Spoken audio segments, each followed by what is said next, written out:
Well, we're still kind of in Garage Mahal. Which is a good thing, really. Yeah, with COVID and our eye surgeries and everything. Anyway, we're in.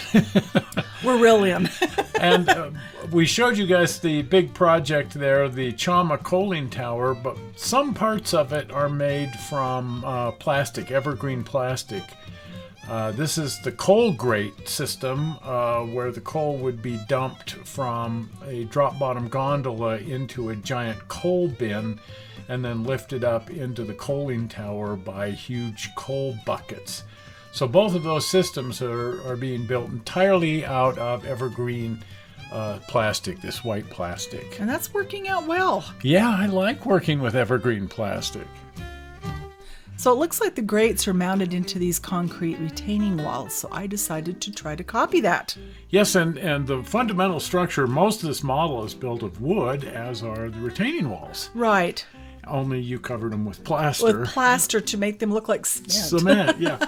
I found this box of balsa wood in the storage area. I bought all this wood years ago to build a roundhouse. Oh boy. The way I look at it, wood is fungible, so I can buy more wood to use in the roundhouse. So we stole some of that to make the retaining walls out of. And then the coal grates are mounted in the retaining walls. So first the retaining walls were constructed out of balsa wood, and then you covered them over with plaster. Right, and I scored them with my finger to try to make them look like they were set with like boards for forms. And it worked great. Get it? Great, great. But the grates here themselves are, again, made of evergreen plastic and a bit of brass wire for the rods, the centering rods that hold the grates together. Now, one of the weird things about the grates is they're all sort of shoved over to one side. The real ones are equal, the tracks go right up to the middle. But we don't have room for that because this building is right up against the backdrop, and I had to compress it somehow or another. And you really can't see the side of the grate that's right up against the coaling tower, so I opted to sort of shove everything over to one side. Right, the optical illusion. The optical illusion. Anyway, this is the center section, and that has to be held in gauge with the track. It's a number 1 gauge track because there will be a drop bottom gone parked here. It's not an active track because of the way it's up against the backdrop. It can't actually be used, unfortunately. But the gauge has to be correct because I want to be able to park a drop bottom gone in there just for appearances. Exactly. Now, a lot of the key to success here is going to be getting the basic framework really true and straight. Otherwise, it's going to be ski-wampus. Ski-wampus. So I made sure everything was perfectly square and cut that into the base for the building and everything, trying to hold everything as square and accurate as possible. Because it would just look, well, it'd be real easy with all these pieces. There's over 100 pieces here, and it'd be real easy for everything to get out of square and look really peculiar. So what's with the hamburger? Well, I had this piece of paper. This is my math. It's probably 5th grade math, but I needed to figure out the spacing between the individual pieces and the exact sizes for the pieces. So that was my math. And then I built the pieces on this, a Northwest Short Line chopper. Oh. This Northwest Short Line isn't around anymore, but you can still get the chopper. It's still made. And if you need to mass produce a whole bunch of little small pieces like this, and they need to be absolutely square and identical, that is the easy way to do it. So I was really glad that I have a Northwest Short Line chopper. And now all those pieces, there's like 150 of these little cross pieces, and they all came out just perfect to fit in between the I-beams here. Now, because the I-beams are sort of a rounded profile, I had to use CA glue, cyanoacrylic, however that's pronounced, to hold the cross pieces to the I-beams. Everything else is held together with a plastic weld. Now there's these center rods. I think they hold everything. On the real ones, they hold everything from bending, and those are made out of brass, but the holes for those had to be absolutely drilled in the center. So I constructed a jig for the drill press here so that those holes would come in on every single piece right straight through the middle, and that worked out perfectly. And then I also built this little thing here because the spacing has to be uniform. Again, I went back to the hamburger wrapper with the math on it, and that set up the spacing perfectly. Now in this case, I've glued the first 2 rows in place, and those are nice and square. The back row is all sort of ski-wampus because it's not glued in place just yet. Wow, that looks really cool. You know, and I've actually walked on the real one. Oh dear. We tried turning the coaling tower on years ago. It's a long story, but a few of us tried to load a locomotive with this coaling tower. It didn't work out completely well because the coal wouldn't fit down through the grate. Oh. But I have walked on the real grate, so I was familiar with it. You was great at doing that, yes. I was very familiar with the real grates.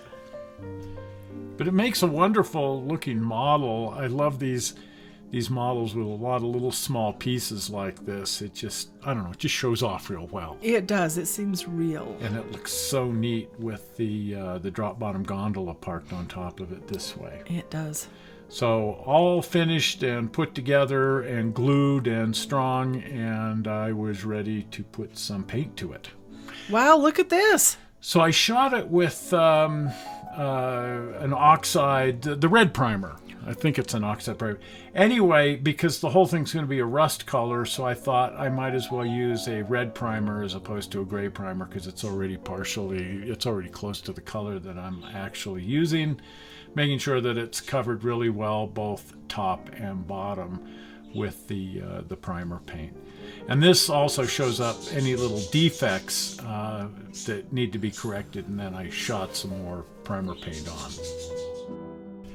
So I set it temporarily in place just to get a sense of it. That primer is way too dark. The actual rust color that I'm going to be using is this. This is Tester's Rust. Nice. And that's much closer to the color. And then on top of that, I'm going to be adding some dust and other weathering. And the final weathering is going to be done with a paintbrush and add some little shiny silver places where the metal's coming through, where the coal has scraped the rust away.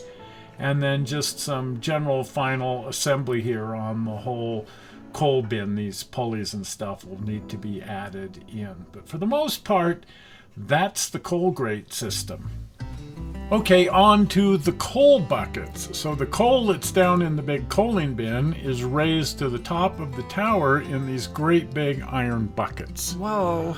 And they ride on a track up the backside of the tower. So I needed to scratch build those out of the same evergreen plastic. I just used a smooth plastic sheet here and cut those out. Here again, the key to success is keeping everything perfectly square. Right. So that it goes together well.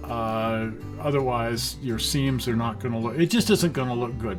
The way I hold things square is I build everything on this slab of granite. It's some granite countertop and that big, heavy, square weight. And then I use the Plastistruct plastic weld or MEK solvent glue like that. And it makes them really strong, and they come in nice and true and straight and ready for the rest of the structure to be added to them. Now the real ones are actually riveted together, and it just wouldn't look right at all without that rivet detail. And I opted to use these Archer rivet decals. Wow, look at those. Isn't that a neat idea? So I have done rivets by drilling holes and putting actual rivet heads through there. In a large scale like this, you can get away with that. But this is just so much simpler. No kidding. These are just little bumps of paint on clear decal material, and it's like that puffy paint. Right. It's a very thick, round, it's just a heavy paint, and so it creates a rivet head. And then you just cut these things out into strips and then apply them to the model. It's a wet slide decal. You just apply them as a wet slide decal before you paint. Right. And then the rivets will be there underneath the paint, and it looks like you've actually spent a whole lot of time drilling and riveting your model. Very riveting. and instead I was able to knock all of the rivets out in about half an hour. There you go. That. So this is a much simpler system. I love these Easier. Archer rivet decals. Yes. So there's the finished product, and you can see the framework that rides on the track has also been constructed out of evergreen and brass and white metal. Okay. But now they're ready to be mounted on the tower. I just need to figure out how to build the actual tracks. Well, there you go. So that's the next project, is building the tracks that run up the back of the tower. Although in the meantime, I need to do some bench work. Yes, you do. I wasn't really planning to do bench work, but the weather has turned and we need to get a car inside the garage, and all my wood is in the way. And I was thinking of storing the wood, and it's like, the wood is for bench work. Just build the bench work. Get her done. Get her done. And so this is actually the bench work for the overhead railroad, which is the logging line. Ah. So I'm just going to go ahead and finish up all of the bench work, at least the bench work that I've already bought wood for, just simply to get the wood out of the way. Right. And then we can park one of the Mustangs right here where the wood is. Right.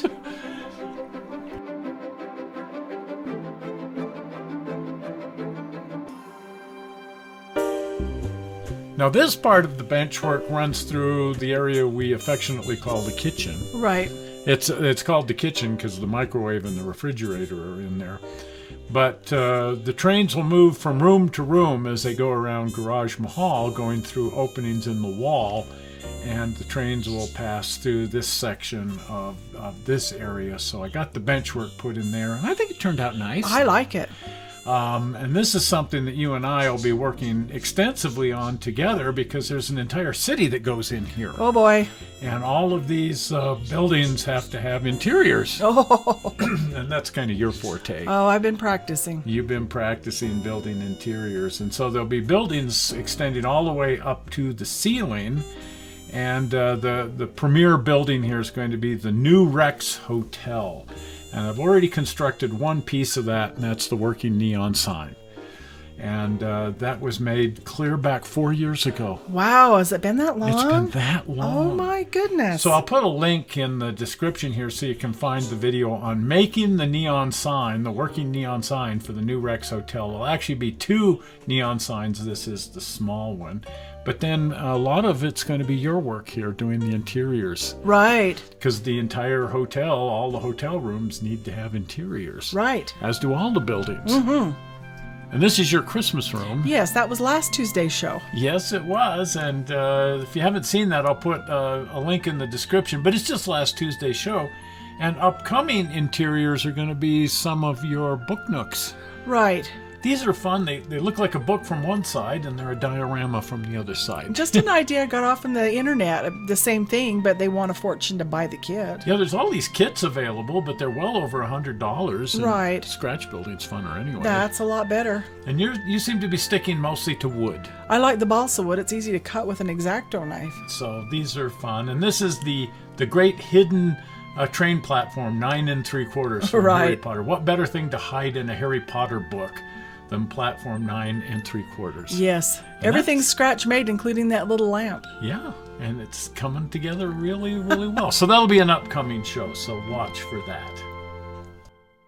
Well, if you haven't been over to the channel, do pop on over to the channel and do subscribe if you're not a subscriber. And the easy way to do that is with the blue button. Zoink, right there, the blue button. Well, we're not sure how you found this video on the internet, and we hope you didn't find it boring. Riveting. Riveting, actually. And we will see you here on Tuesday with some Tuesday show. See you then. Bye-bye. Bye.